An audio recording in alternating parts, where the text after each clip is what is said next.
पुढची बातमी नांदेडमधून। नांदेडमध्ये भाजप खासदार अशोक चव्हाण यांचं भाषण सुरू असताना गोंधळ पाहायला मिळाला।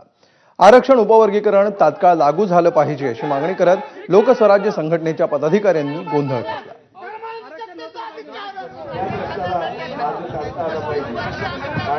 मातंग समाजाला एका उजव्या विचारसरणीकडे संघाच्या बाजूला नेऊन ठेवत आहेत।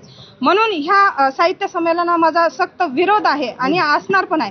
कारण कॉम्रेड अण्णाभाऊ साठे समाजवादी आणि साम्यवादी विचाराचे होते। संविधान मोडकळीस आहे, तुम्ही संविधानावर लढा। संविधानावर न बोलता तुम्ही दुसऱ्या वळणाला ठेवून बोलताय। साहित्य संमेलनातून हे चाललेलं आहे। अण्णाभाऊ मुळात कॉम्रेड आहेत, समतावादी आहेत, साम्यवादी आहेत। म्हणून इथं समता प्रस्थापित करण्याचं काम सोडून तुम्ही अण्णाभाऊचा विचार मारून टाकून प्रस्थापित धर्मांध व्यवस्थेला बळी पडण्याचं काम या ठिकाणी चालू आहे। हा माझा सरळ आरोप आहे। इथं संविधान सुरक्षित नाही, इथं न्याय व्यवस्था सुरक्षित नाही। तुमच्या साहित्य